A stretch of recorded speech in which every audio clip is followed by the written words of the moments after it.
Assalamualaikum warahmatullahi wabarakatuh. Teman-teman yang dirahmati Allah Subhanahu wa taala,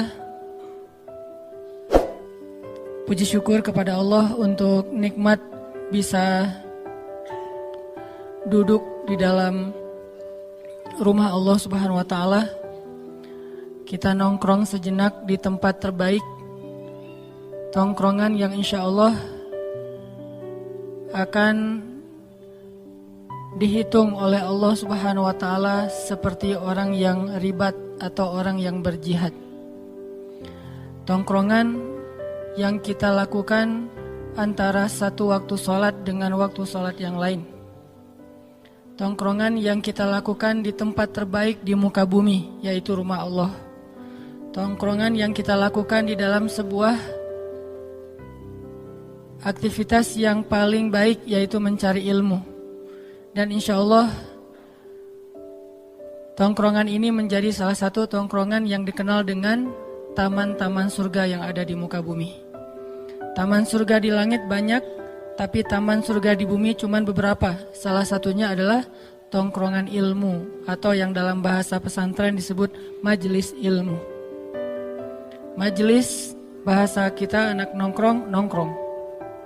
Itikaf, nongkrong, karena arti itikaf itu berdiam diri, menetap, nongkrong. Penjelasan dulu ya. Pada malam ini kita ingin membahas tentang masalah sendiri.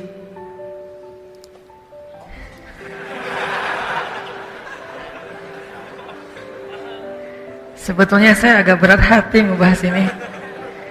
Saya nggak tega gitu ya. Nggak tega kalau sebentar, pengennya lama ngebahasnya. Enggak. Sendiri dalam makna yang luas, bukan hanya status. Walaupun itu salah satunya.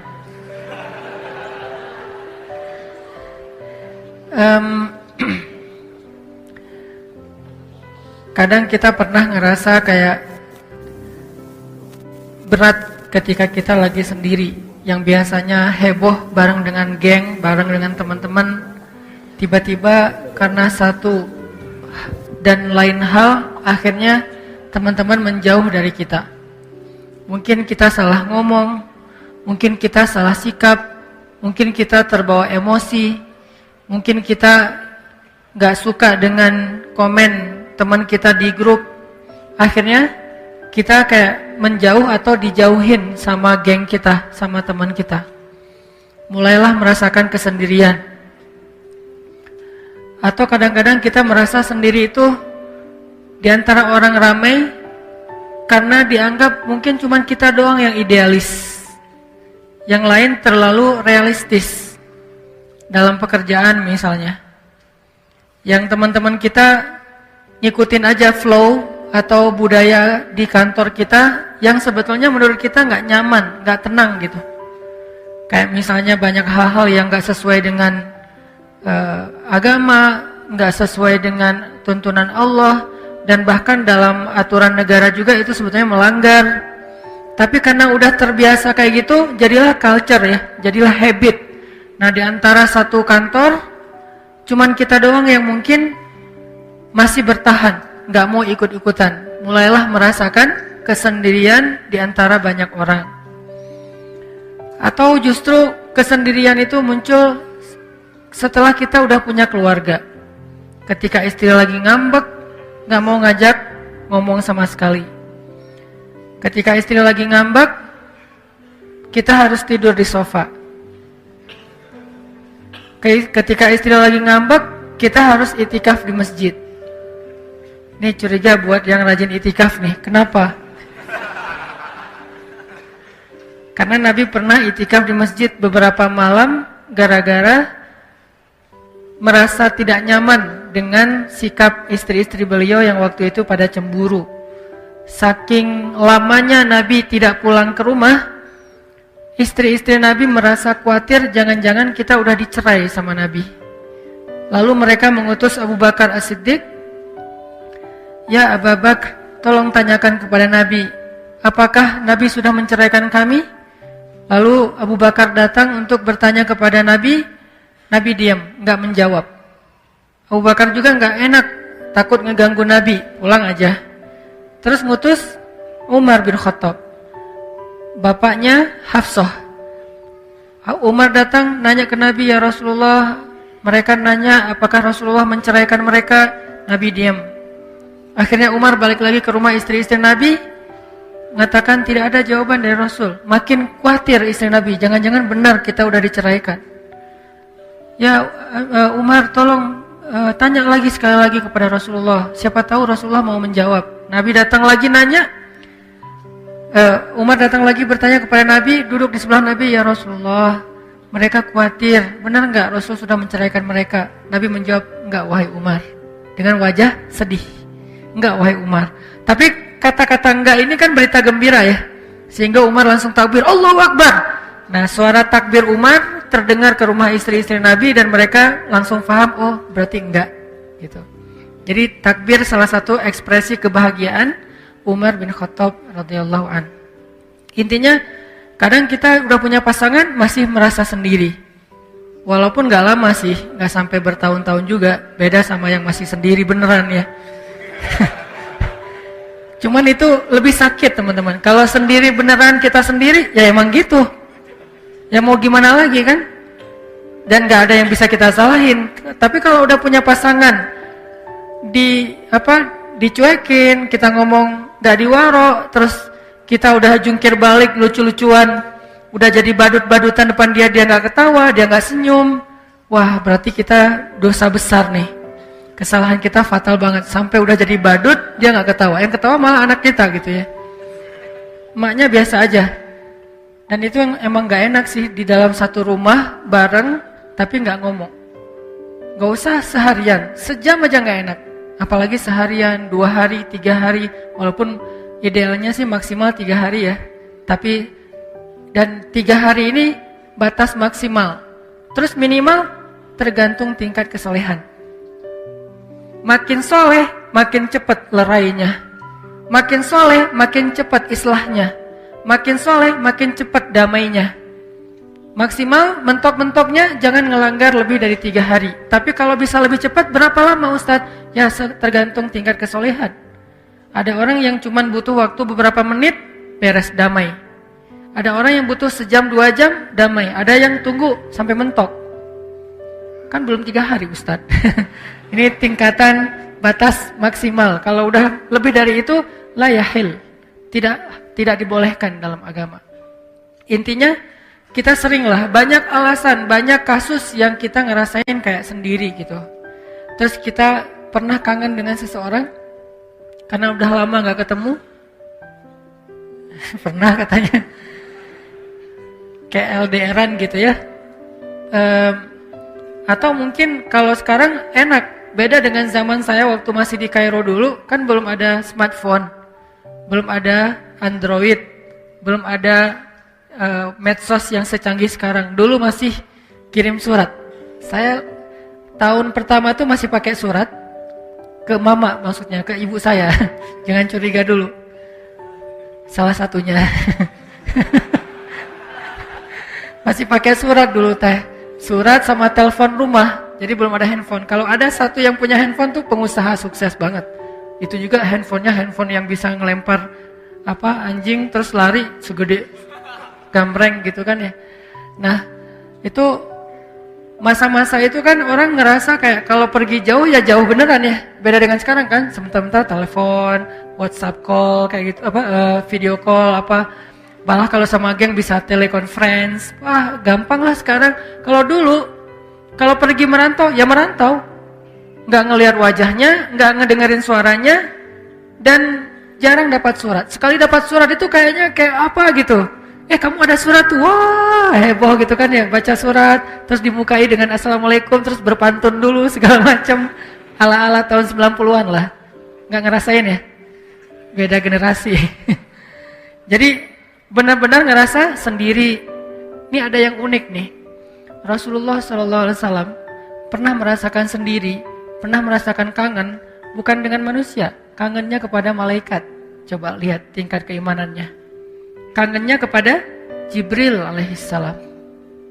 Karena udah 12 hari nggak ketemu Jibril. Karena kan biasanya Nabi setiap hari ketemu Jibril kan, setiap hari ketemu, kadang-kadang ngebahas tentang satu ayat, kadang-kadang dapat ayat baru. Karena Jibril itulah yang mengajarkan Al-Quran kepada Rasulullah. Allamahu syadidul quwa. Al-Quran itu diajarkan oleh syadidul quwa, malaikat yang perkasa, malaikat yang gagah, malaikat yang kuat, yaitu Jibril alaihissalam. Dzu mirratin fastawa, yang wibawa, yang karismatik, malaikat yang keren banget. Nah, biasanya setiap hari Jibril ketemu sama Rasulullah. Nah, ini udah 12 hari dalam satu riwayat yang lain bilang 15 hari, sebutlah 2 minggu lah ya. Udah 2 minggu gak ketemu dengan Jibril, sehingga Nabi sedih. Kemana ya Jibril gak turun-turun dari bumi, beliau ngelihat ke langit. Mana ya Jibril kok gak turun-turun, sedih, kangen. Mana ya Jibril, setiap hari, aduh hari ini belum ketemu Jibril, besok belum ketemu Jibril. Udah lama gak pernah ketemu sama Jibril. Jibril juga di langit kangen sama Nabi, tapi gak bisa turun. Aduh gimana ya, kangen sama Muhammad. Jibril kangen banget sama Rasul, Rasul kangen sama Jibril, jadi kangen-kangenan.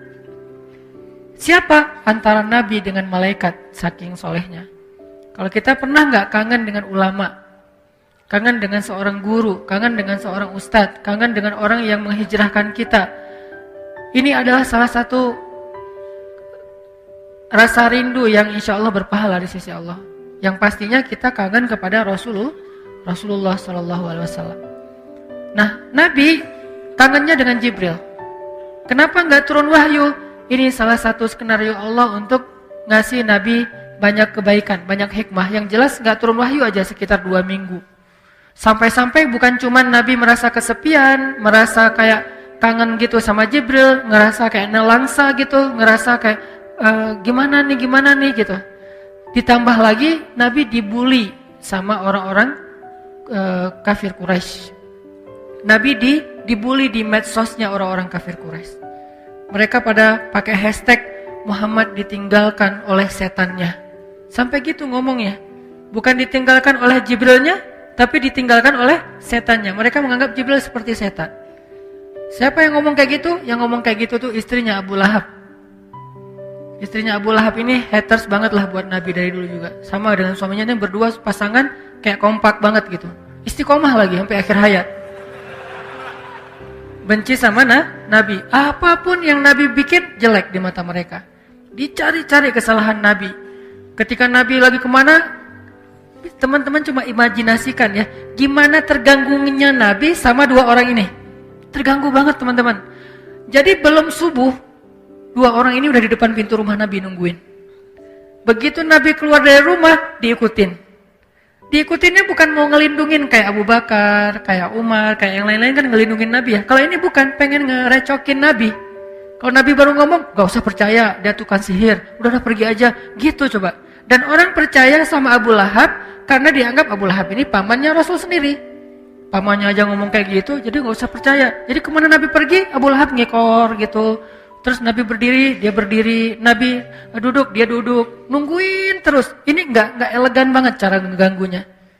Kalau Abu Jahal masih agak-agak elegan walaupun sama-sama kufur ya. Kalau ini nggak elegan sama sekali. Ditungguin. Subuh-subuh udah di depan rumah Nabi. Nggak tahu mungkin itikaf juga di situ kali dia semalaman. Nggak kemana-mana. Jadi sangat terganggu Rasul sama Abu Lahab and soulmate-nya itu Ummu Jamil, istrinya Abu Lahab. Sampai-sampai Nabi pernah mau bikin acara kayak tabligh akbar kalau bahasa kita ya, keraut gitu kan, berdiri di atas bukit Sofa. Kemudian Nabi memanggil penduduk Mekah, ya ahla Mekah, ya ma'syara Quraisy, halummu ilayya. Wahai penduduk Mekah, wahai orang-orang pemuka Quraisy, berkumpullah ke saya, ke sini kata Nabi. Nabi kalau ngomong tuh lembut, suara lembut beliau terdengar jarak sekian dan sekian. Jadi orang yang jauh mendengar suara beliau seperti orang di sebelah beliau. Ini mukjizat suara Nabi. Kalau mukjizat suara Daud bikin orang terkesima, makhluk terkesima. Kalau mukjizat suara Nabi bikin orang mukni, langsung kayak ngeklik gitu dengan suara beliau. Ketika Nabi khutbah Haji Wada kan itu jumlah yang jamaah yang hadir kan ratusan ribu ya, Haji Wada. Pas Haji Wada Nabi khutbah terakhir itu yang dengar sepadang Arafah dan Nabi nggak pakai mic loh. Kebayang nggak sejarah waktu itu? Nabi berdiri di tengah padang Arafah, terus orangnya ada ratusan ribu, Nabi khutbah nggak pakai mic. Terus gimana yang di belakang? Apa? Nggak gitu kan? Ternyata orang yang paling ujung mendengar suara Nabi sejelas orang yang ada tepat di depan Nabi. Padahal nggak pakai mic. Ini mukjizat dari suara Rasulullah SAW. Makanya Nabi ngomongnya santun, pelan. Kalaupun beliau berteriak porsi yang pas, proporsional. Ya ahla Makkah, kata Nabi. Ya ma'syara Quraisy. Yang beda justru khatib. Khatib ketika bawa ayat hadis ini berubah nadanya. Ya ahla Makkah. Jadi berubah lagi kan ya. Nabi nggak gitu teriaknya. Nabi kalau teriak nggak sampai terlihat langit-langit mulut beliau.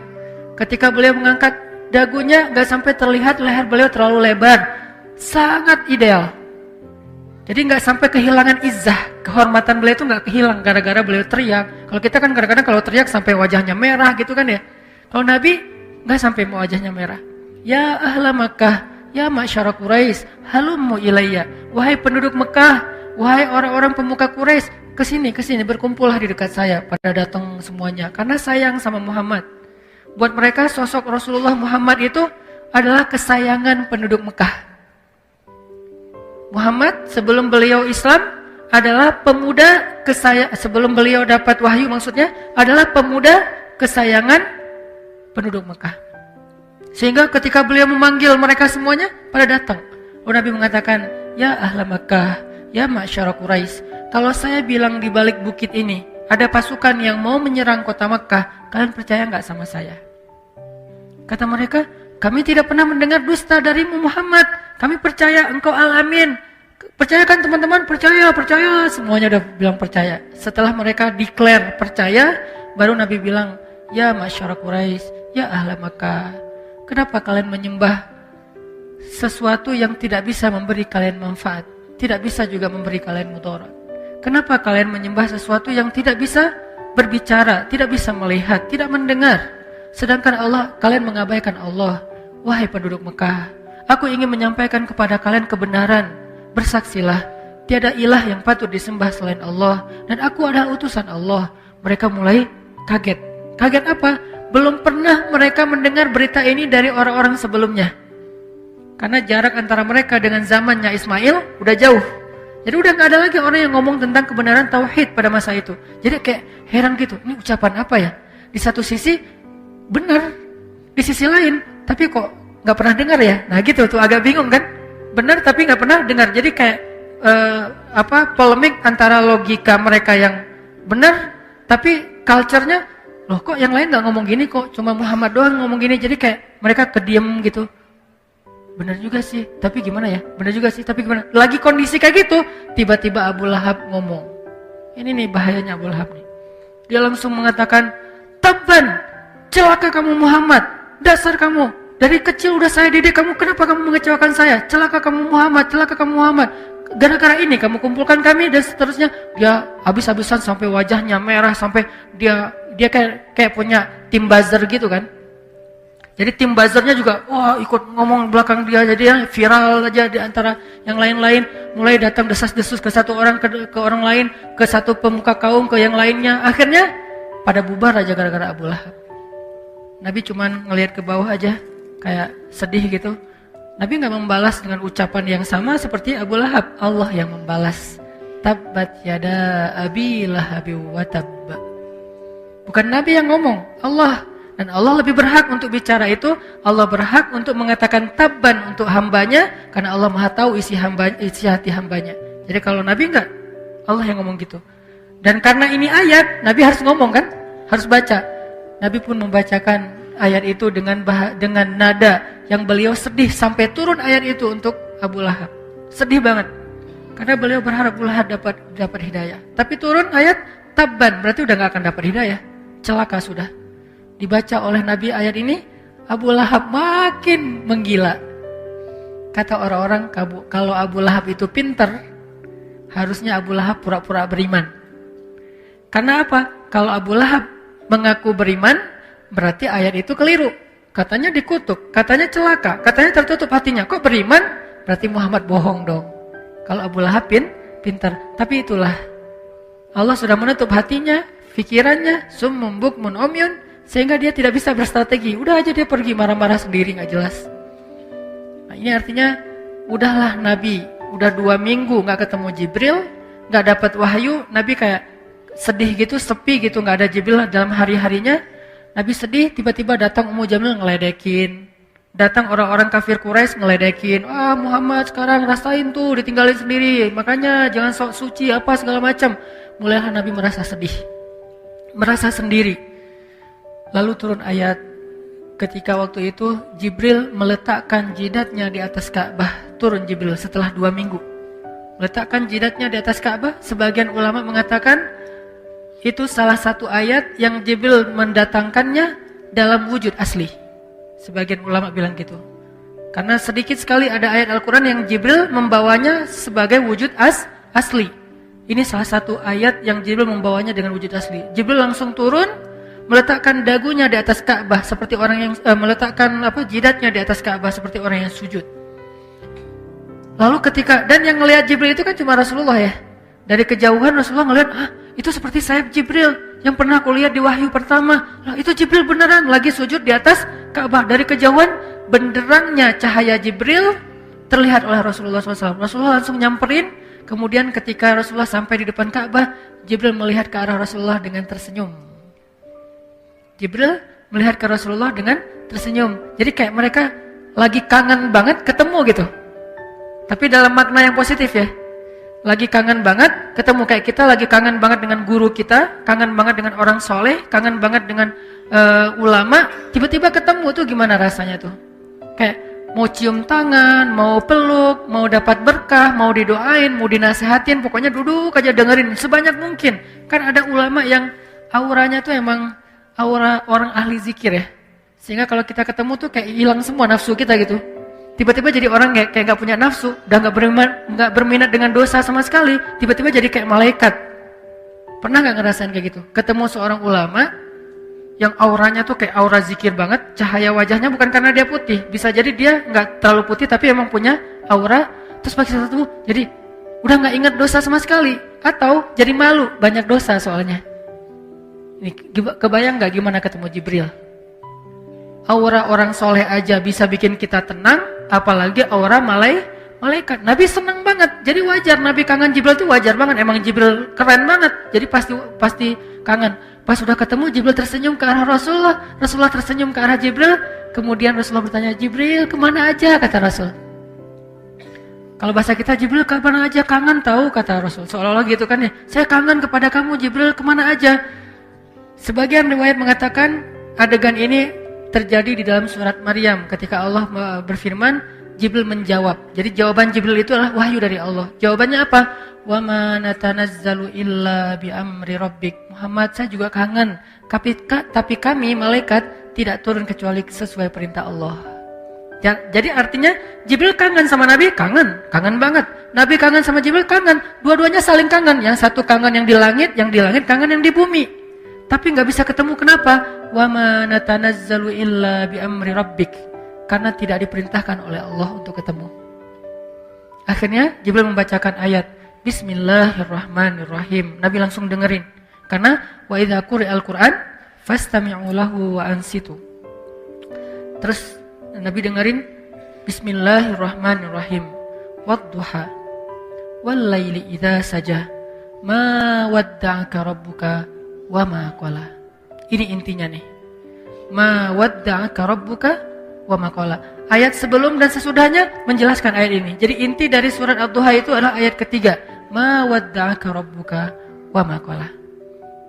Nanti ayat setelahnya menjelaskan apa maksud dari ayat ketiga. Tuhanmu, Rabbmu tidak pernah meninggalkanmu Muhammad.